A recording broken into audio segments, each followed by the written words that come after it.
Greetings, Ranger fans, and welcome back to another edition of Database Rangers Power Reviews, where we take a look back on our classic episodes of Database Rangers Power Reviews as we count down the 100 weeks to the 100th and final episode. Welcome to those of you who are already in the chat. Happy Friday, Sean. Good to see you. We are steadily closing in on only 40 weeks left to go until our final live stream for this series of commentaries. It's hard to believe we are now in 2022. We're a week into it, and we are at our 60 episode mark here, which means only 40 weeks left to go. Which means that I only have 40 weeks left to complete the final 5 episodes of the series. Looking at averaging about 8 weeks per episode, which is just crazy to comprehend, but I'm going to do my best to pull that out. Work is underway on episode 96. I've been doing a lot of filming over the last couple days. We took care of a little bit of filming over the break, and then I've been really doubling down on it over these last few days to really get the ball rolling on 96. So that it should be out by the end of February, according to the newly defined schedule. Good evening, Nightwing Josh. Good evening, Chris. Good evening, Rudy. Good to see you all, TGIF. So yes, progress is coming along on 96. I am cautiously optimistic on it at this time. It is definitely... It does not have the same challenges that 95 had. It is by no means a simple episode, but I would say that it does not require me to come up with an entirely new, CG model and figure out a way to integrate that into the action and everything with heavy green screen and heavy use of the set and all that. It will still have plenty of action and adventure going on, just the effects are going to be, I think, far more straightforward for 96. With some other stuff to keep everybody on their toes. Now that we're getting into those final 5 episodes, it's just going to be reveal after reveal after reveal moving forward. Everything's just there's no holding back at this point. There's we're at this point we're getting into those final 5.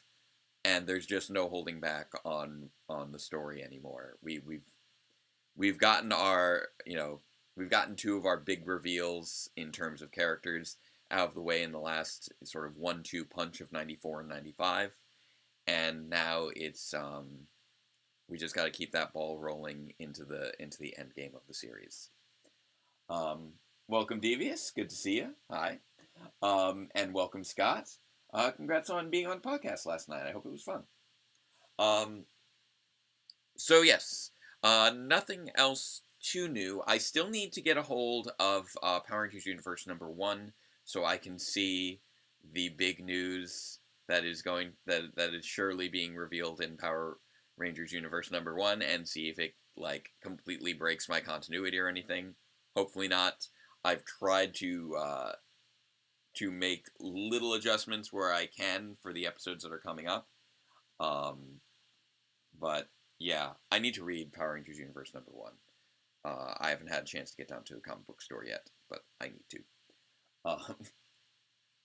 So, not too much else to report at this time. Obviously, I needed a lot of rest after getting out 95. That was a Herculean task for me.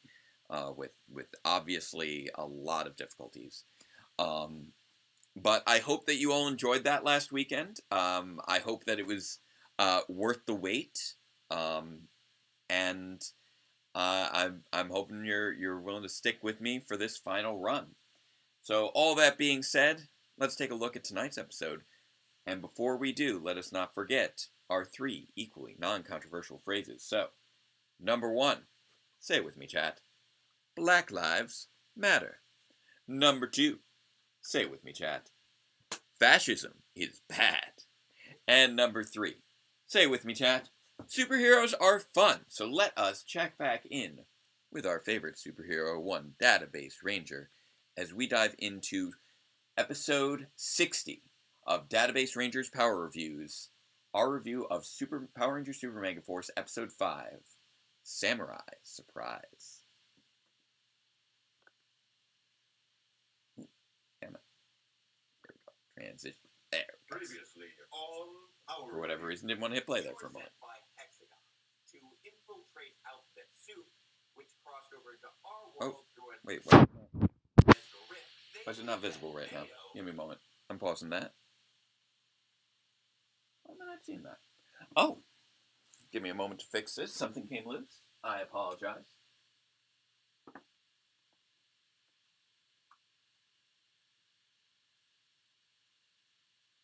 Gotta fix that there.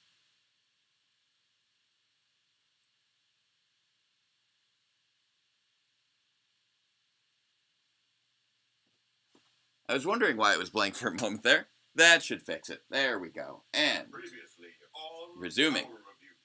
You were sent by Hexagon to infiltrate Alphabet Soup.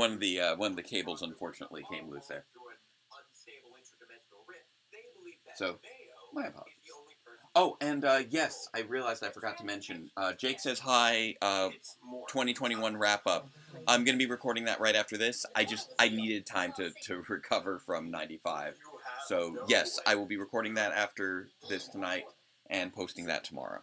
Still can't believe you're going back there. Monitoring guy, right now.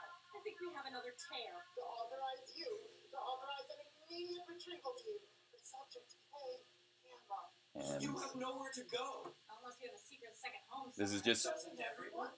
Andrew Sherman. and I will admit that a number of elements of sort of the arc of the spring season of year 2 do feel like we're sort of revisiting a few things, but I was trying to sort of flesh them out, and I felt like I couldn't really do so without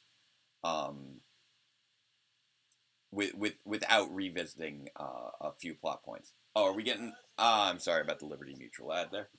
Let me see if I can actually fix this a little bit. There it is. I write a lot of essays for school. Really, Grammarly too? Come on, Grammarly, go away. I use Grammarly on my work emails and also on my cooking blog. Grammarly is a game changer. Sorry about that.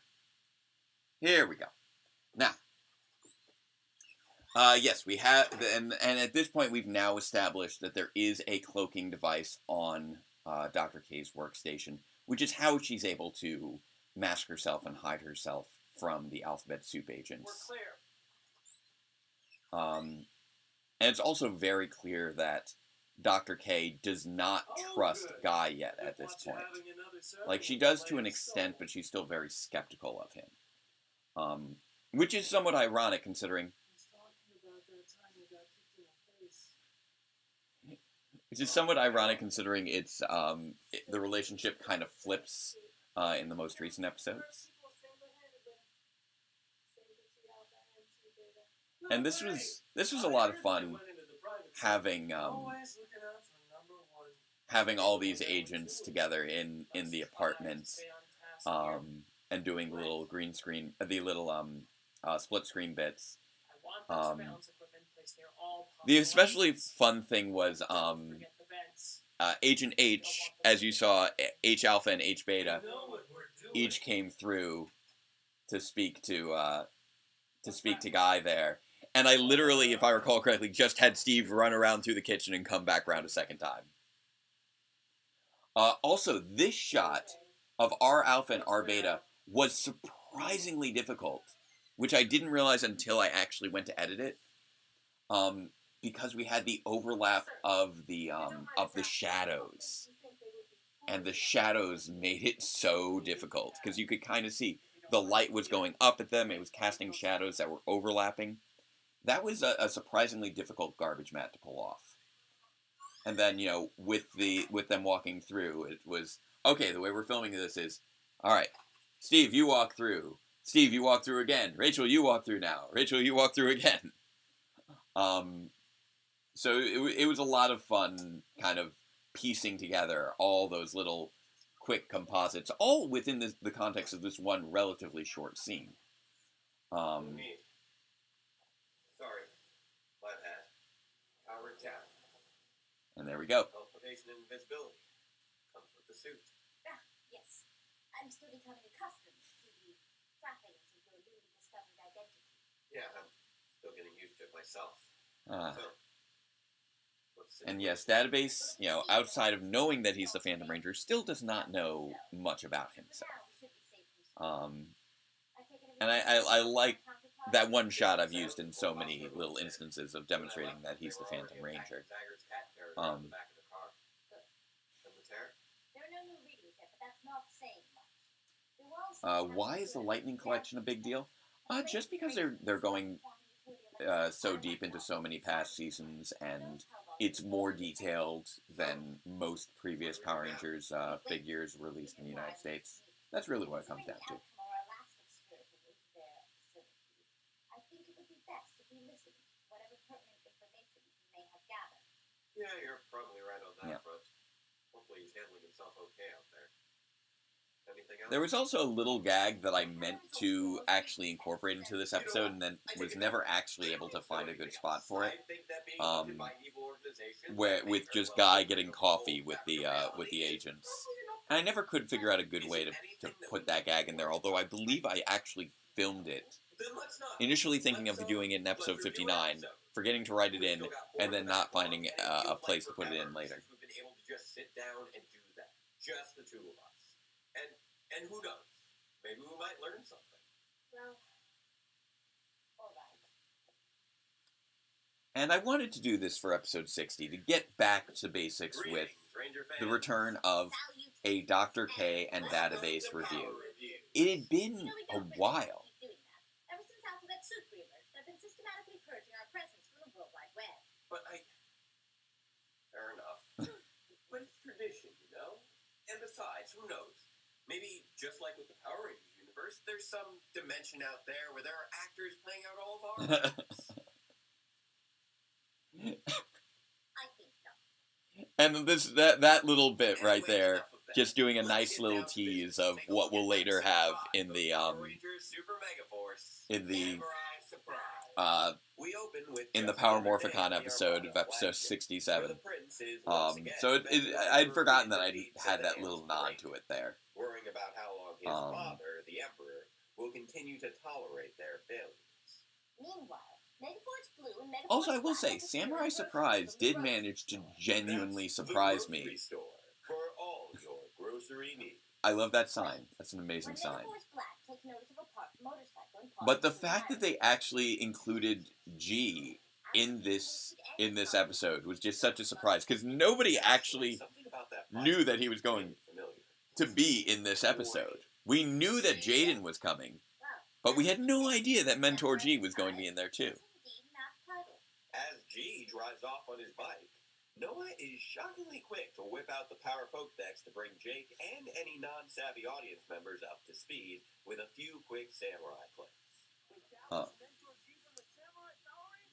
After this brief encounter, we return to the Armada flagship, where a new craft was docked, much to the concern of the prince.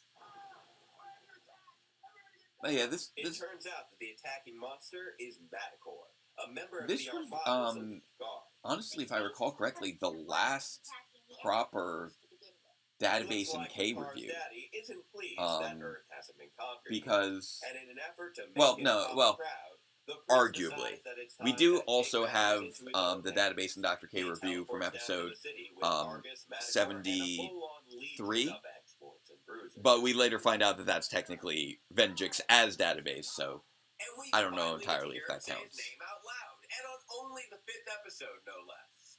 Much better at introductions than his brother was. They're immediately met by the Megaforce Rangers. yeah, it's so weird how Megaforce and Super Megaforce were really really awkward when it came to actually introducing its villains. And briefly do battle with the exports before wisely activating their Super Mega modes. Oh, and I think this was around when I finally managed to start cleaning up the edits. I've made notes on that before. It's been, They resume the battle with the you know, exports. something that I've noticed on plenty of other reviews when people do this is when you edit footage together, Yes! if you cut it We finally right see Mighty Morphin! at the This is relevant because Mighty Morphin. The Mighty Morphin Power Rangers. Oh my goodness. Dr. Dr. K was... I forgot Dr. K never saw Mighty Morphin review. Every 20 to 30-year-old remembers from their childhood. I'm sorry. I spent my childhood in an underground secret government bunker. Oh, right. Sorry. I heard they announced a brand new movie reboot. I really don't care. And Oh, apparently wow, it's and that was... monster. I forgot that I And actually people made mention of the movie reboot, because it would have been announced back then. Well, with Um, that walk down memory lane, But yeah, I when lost editing Rangers triumph a different legendary existing book with footage, Lost Galaxy. a lot of times, you try to just trim where the scenes begin and end. But a lot of times if you do that, because of the way that exporting goes, it'll actually try and blend frames together in little ways. So even if you cut it right at the cut, it will actually still get a few frames from right after or right before. So you need a little buffer of about 3 or 4 frames in order to make sure that it's a clean cut when you're working with pre-existing footage. I believe that this was around the time that I finally got the hang of that. Because I've been noticing it in other episodes prior to this. But here, you saw all of the quick cuts of all of the Rangers fighting the X-Boards, and it cut boom, boom, boom, boom, boom. And I managed to keep it nice and tight and managed to give myself that buffer so that it wasn't bleeding over and getting those little random extra frames that you will often see. Oh, hi, Jaden. So, how are the guitar lessons? Whoa, extreme close-up. Yeah, that close-up's still just so weird. I had to put that in the thumbnail because it's just such a mimetic image of him just looking at the camera.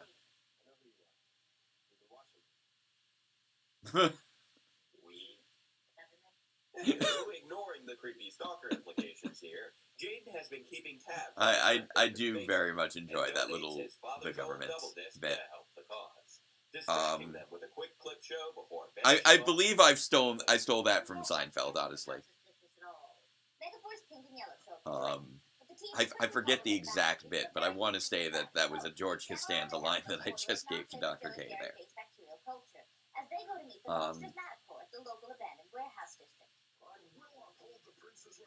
And yes, Scott, as you were mentioning, the Sentai suits becoming prominent is something that we then start making a specific point of pointing out within the context of the show. Fortunately, it doesn't take too long for them to wise up and morph to Mega, with Jake going toe-to-toe with Manticore, soon joined by the other two guys as the girls wrap up. There are some genuinely good fights in these scenes. Like, Jonathan Zakor, I will admit, is not really a great showrunner in many regards, as he, doesn't have the writing background, and he will often cut corners when it comes to storytelling and things like that. But he does actually have a pretty solid eye when it comes to directing action. What exactly is the problem here? I'll explain later. Jaden said to use our instincts to sense their next move. Let's do that and use our best legendary move to fight. And this was one of the really big things that was always weird when it came to Super Megaforce. Because there's, I still need to watch Gokaiger. I'll admit that, but there's so much that still needs to be that must have been usable that didn't require them using the pre-Zyuranger Sentai. Like, looking at that right there, that was just American footage of Jake morphing into Zeo. And so, it's very strange the things that they choose to use and the things they choose not to. And it really just came down to what seemed to look good at the time, regardless of if it made coherent sense within the context of the series. Duplicating his spin swords. Yeah, I would definitely consider being in 2 places at once with 2 completely different functions. A really impressive trick. And yet, despite all this, it's their Super Mega. Yeah, that double disc thing is. Triggering his resurrection. I need to see Gokaiger. I really do. I still haven't watched it yet. and I think it's long overdue for me to check it out and just see what actually got cut out of everything and what they could have used. Because keep in mind, only 18 episodes of Super Megaforce actually use Gokaiger footage. It was the shortest season out of the Saban era because it didn't have a holiday. It didn't have a pair of holiday specials, and we also had Vrock Strikes Back 2-parter, which was Goseiger footage. So for such a popular season as Gokaiger, the fact they only used 18 episodes is still that they only used it for 18 episodes is still rather remarkable to me, and that they were cherry picking 18 out of like 50 episodes, and still ended up with all the Sentai footage of pre-Zhu Ranger Sentais is just baffling to me. But definitely begs the question of why he even ordered one to begin with. But I guess we'll never know as he and G ride off into the woods, leaving a team of very grateful Super Megaforce Rangers.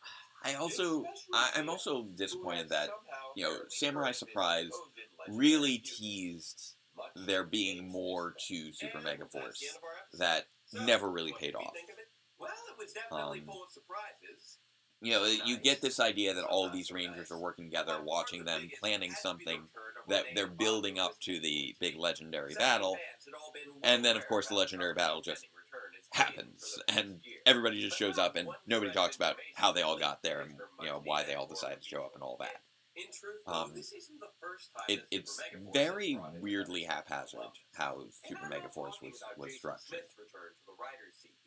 But also our voiceover cast for the last few episodes, which has not only included Nick Sampson as Katana, and I was also happy to make use of portrayed both Pandora and the White Dino Ranger clone of this episode as a chance for DB to actually dive into how Super Megaforce had been honoring the past up until that point. Well, not him, just the actor who played him. This alternate universe stuff is really confusing sometimes. Indeed, but back to the subject at hand. What was your assessment of the story? It's fun that they're now in that state of the story where they can actually acknowledge that they're dealing with alternate universes and play around with that. And that was one of the fun things that I could kind of do with Year 2, is play around with the characters actually knowing what's going on to an extent. They weren't keeping secrets so much from each other anymore, outside of just stuff about their past that just weren't immediately relevant, or they might not have yet been aware of. Dr. K still hasn't dived into her own memories yet. Mayo hasn't talked about her existence in the Witness Protection Program, and Guy, again, is another one who we haven't gotten into his backstory because he has the wiped memory due to being a Hexagon agent, which we only just now in episode 95 actually got to address with the unlocking of his childhood memory. For once managing to both reference and pay respect to a past season at the same time. Of course, it would be a lot nicer if those references stayed within the established PR canon and they didn't just go flying off to Japan without any rhyme or reason. And here we get to dive into that and actually start addressing this. It's adapted from the Sentai, but not everything gets adapted. There have been far more Sentai teams than Ranger teams, and it's just so bizarre to see all these teams that don't exist in the main Power Rangers canon, especially when combined with a team from the future this like little rant here. Like DRPR, is if the boundaries between worlds are just getting ripped apart, and they're just pulling all these powers out of some kind of interdimensional rift. What did you say? Rift. And here it's starting to sink in. Affecting things in their universe, but okay. The effect that the rift has been having. I'm ready to hear what you know about my time on the other side. Yes, I agree.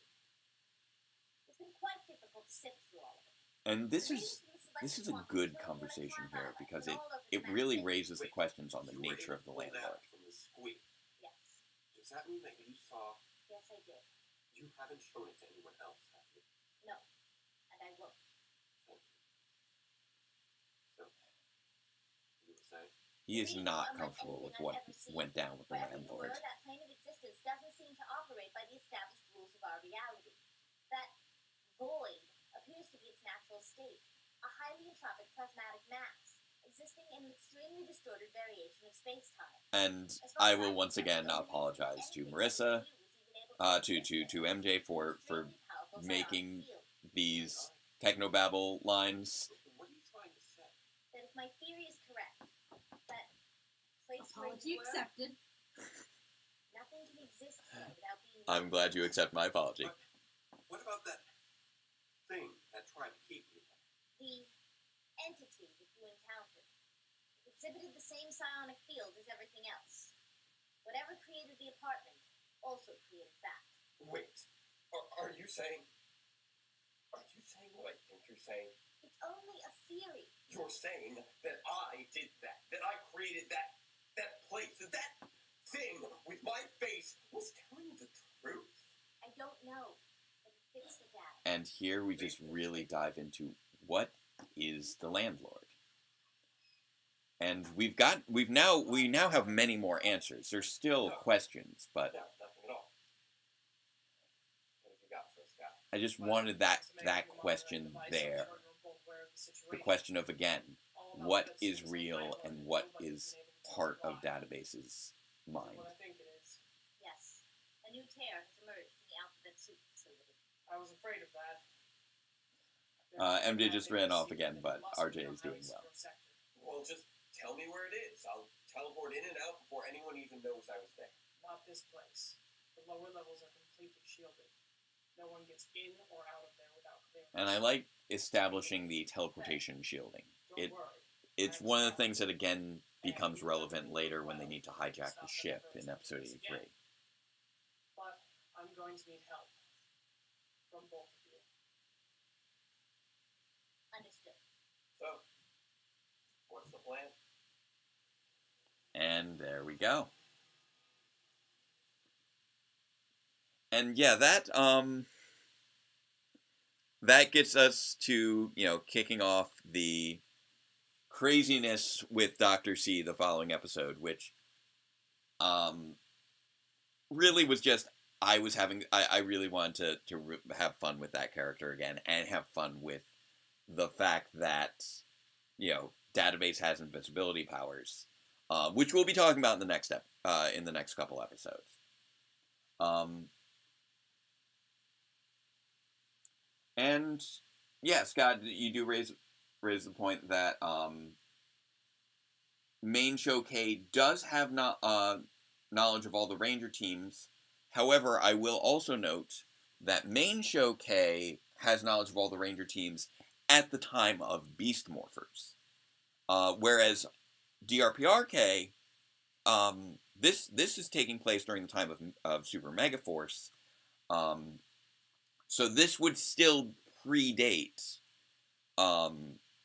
where Dr. K is at the time of Beast Morphers, which is something that I may or may not choose to address, especially considering I have already used Dr. K in Grid Defense, which in itself contains a reference to Power Reviews. I do have some plans for addressing some of those seeming inconsistencies. I do work very hard and pride myself on properly integrating Power Reviews into the Power Rangers universe, or Power Rangers multiverse, as thoroughly as possible. I know that sometimes people get a little confused by the different universes and different timelines, especially the ones that we're about to start digging into, really starting in the next episode with how Lost Galaxy is separate from the main timeline. And a lot of that really does come down to my personal interpretation of how the alternate universes are arranged. And I will be clarifying a number of things over the course of the next few episodes. Especially like 96 and 97.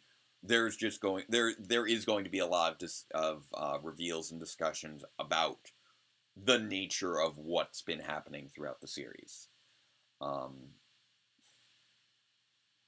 Yeah, I love the next episode too. The whole my apologies to Chris, who plays Dr. C, for making him eat so much of that pizza, because there were some texture issues with the banana and or temperature issues with the banana and the rest of the pizza. Honestly, for the banana pizza, I literally picked up like a chicken parm pizza from a local pizza place and sliced bananas and put the bananas on top of it. I'll talk, but obviously banana pizza's next episode. And I have to admit it is fun to be able to say that we have a banana pizza episode. But episode 60 was just a really good chance for Database and Dr. K to really get back on the same page together. And it's kind of sad to me that this was really their last real proper couch review. Up to the point where we are now in the series. Because, as I said before, the next time that it's just Dr. K and Database on the couch, it's actually Venjix in control of Database. And then after that, we have the whole, saving Database from Venjix, and then we get into the more Potsners, and the year 2 finale, and the year 3 premiere has the whole holiday party. We have the more after that point, they eventually end up on the ship, and we haven't really had a chance to go back to Database and K on the couch, and it's a little bittersweet there. That was a major bonding point for their characters. But that's kind of I guess in many ways how life tends to go. You never really know when something might be the last time that you happen to do something. And I do like that it is one where they do get to talk about the history of Power Rangers, talk about the mounting danger, the nature of Database's reality, joking around, just trying to get in that one last little moment before they need to dive into action, and it never really lets up for them after this. This is sort of that last breather for these two.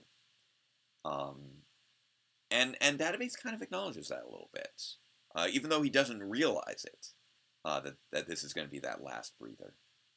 He says, hey, I would like for us to just sit down and do a normal review. To just kind of take a step back from everything that's about to go down. Because after this, goes off to the mission with Alphabet Soup. Everything goes crazy with T Omega. They get scattered across the multiverse. He gets captured. He gets controlled by Venjix. They have the big year 2 finale. They try to have another breather with their big holiday party where everything goes haywire due to the temporal storm. This episode 60 is kind of that last little breather that Database Ranger and Dr. K get to have together. And I think that was an appropriate way to mark that milestone of 60 episodes. To really,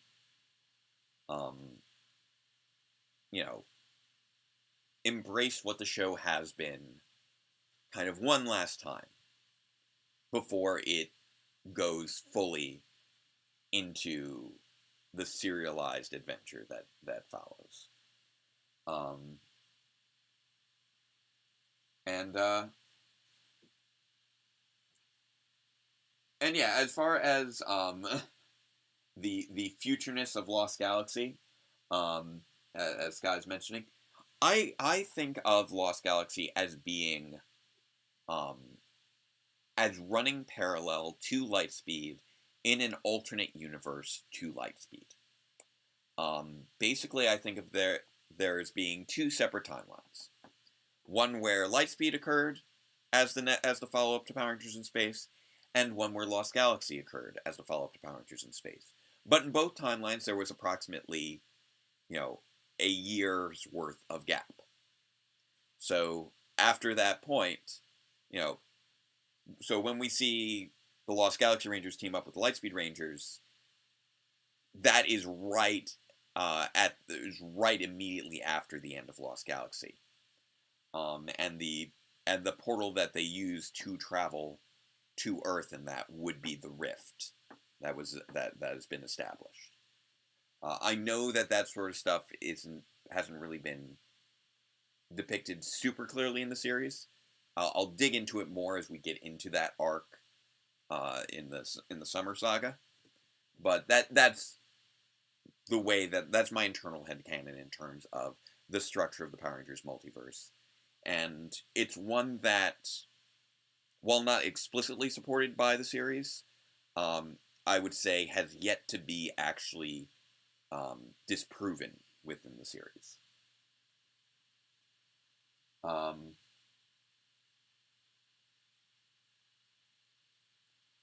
yeah, I wouldn't say 5 to 7 years later. I'd say there's maybe a year worth of gap, because Time Force does kind of squeeze everything into having to conclude before 2001,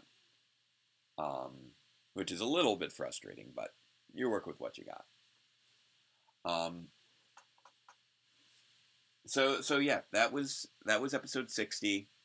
I definitely got a little bit more nostalgic than I realized I was going to be when it came to this episode.